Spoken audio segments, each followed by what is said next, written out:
Kenya says it will privatize sugar factories and impose an additional tax as it tries to revive its industry, according to President Uhuru Kenyatta's office on Monday. Task force set up on the matter has recommended also reintroducing a levy to be charged on consumers just to raise revenue needed to assist farmers to develop their sugarcane crop. The government's latest attempt to privatize was in 2015 when it announced plans to sell shares in 5 companies it owns. 2 of these are now in receivership. The CEO of Alpha African Advisory, Sanyade Okoli, joins me now in the studio for more. You're welcome. You're welcome. I have here to aid our discussion. Okay. Some white sugar, some brown sugar. Brown for me, please. Yes, yeah, brown. You prefer brown, yes, eh? Excellent. So, these entities are owned by the federal government in Kenya, and they've decided that they want to privatize. Good decision? Yes. Why are they doing this? In a word, yes. Yes. Now let's go back. Kenya is in a funny place where the sugar industry has struggled over a period of time. In fact, this privatization effort, they had tried it before a few years ago, but unfortunately it came against a lot of opposition. That the process, like a proper process, hadn't been followed, etc., etc. But right now, Kenya is in a position where the amount of sugarcane produced falls short of the capacity of the actual sugar production. Right. And then there's also a local production deficit, so they're very dependent on imports. And unfortunately, they're producing at a higher cost than other countries in the area. So as you can imagine, that just means that more and more imports will be flooding into a country.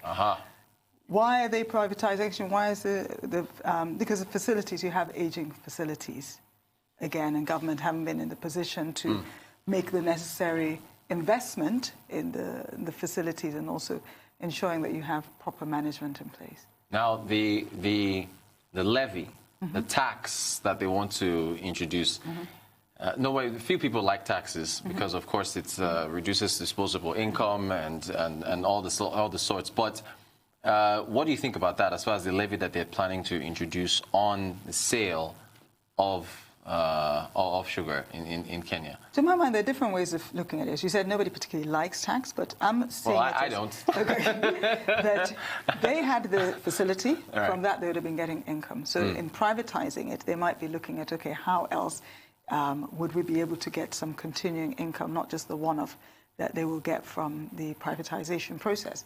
But then just joining dots here, I hope I didn't join them in the wrong way. Okay. I'm aware that government actually owns some of the sugarcane producers. Okay. So this could be another way of ensuring that, past debts are paid off. I know some of the factories owe government, etc. So it really is a way of clawing back from those they think they can and ensure that, well, hopefully payments are made to those that they owe.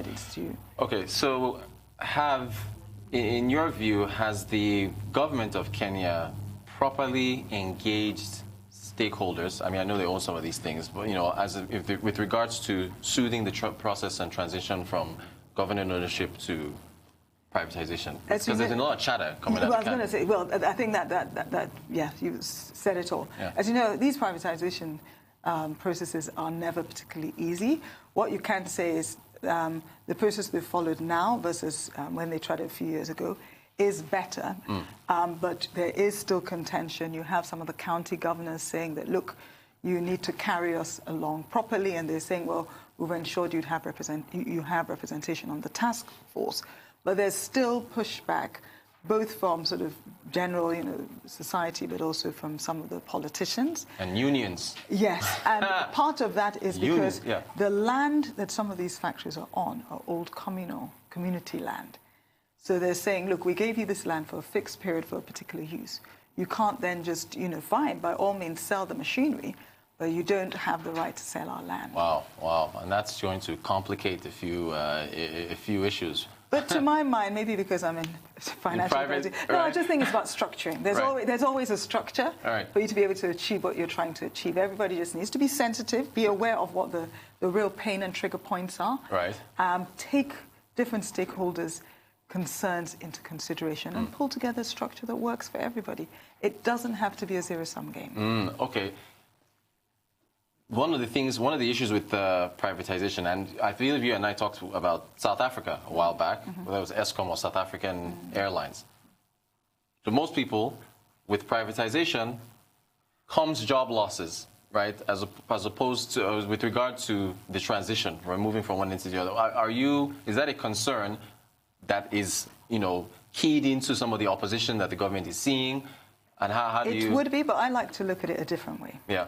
With privatization comes, what is meant to follow it is greater efficiency. Aha. Sometimes greater efficiency would result in job loss, but it doesn't have to be so, in that, for example, if they have aging facilities and they invest in new facilities, but as I'm saying it, I'm thinking, yes, and if they invest in new facilities, it's likely to be automated, which means job loss. Right. I seem to be arguing against myself.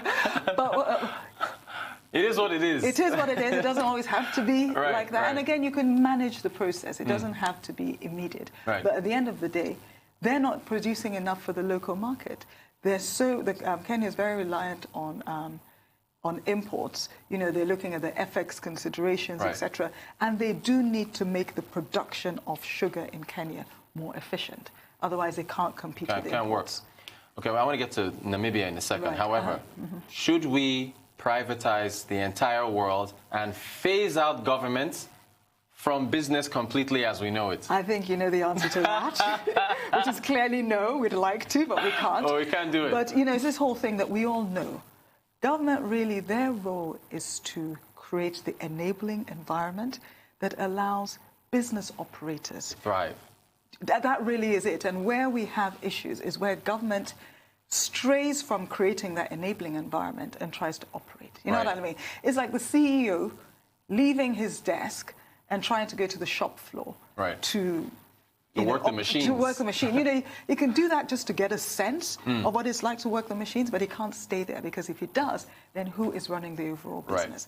Government needs to focus on the business of governing and allow operators to operate. Excellent answer. Thank you for that. Okay, let's go over to Namibia now. Namibia has become the first African country to export red meat to the United States after it sent about 25 tons of beef to Philadelphia following 2 decades of haggling over safety regulations and logistics. The arid southern African nation, known for free-range, hormone-free beef, is set to export 860 tons of various beef cuts in 2020 to the United States, rising to 5,000 tons by 2025.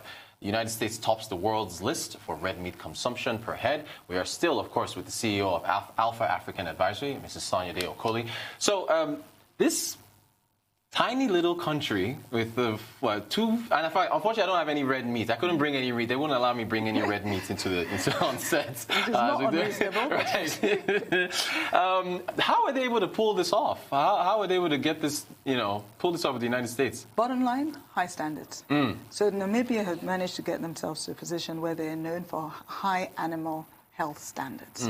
So, we're talking about the US now, but they have been actually exporting to Europe for quite a few years now, including the UK. They're part of some export agreement that was signed with 6 southern African countries and Europe. So they have been doing this for a while. As you said, the whole process of trying to export to the US has taken a long time. So even if in the more recent past, sending samples to the US over a period of 2 years. But the US market, as you just mentioned, it's really the largest market for red meat.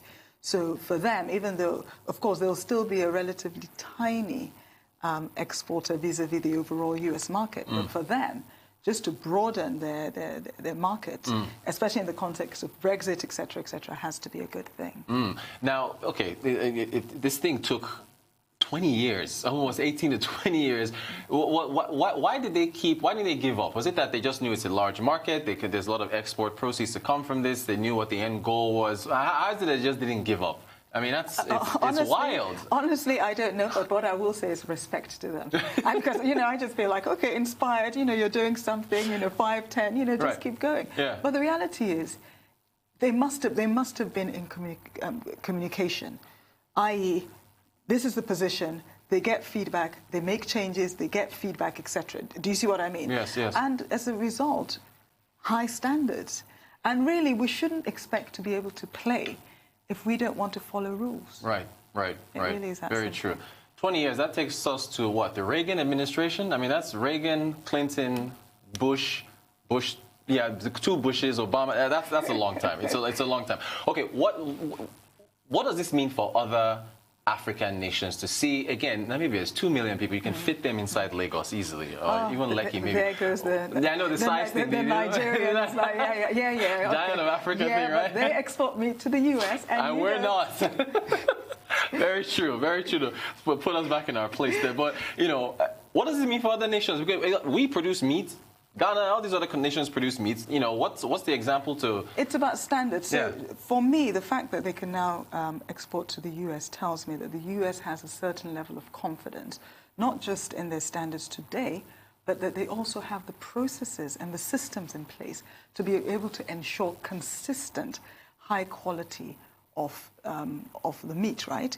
So it goes back to us putting systems, putting processes in place. It's structure, your favorite word.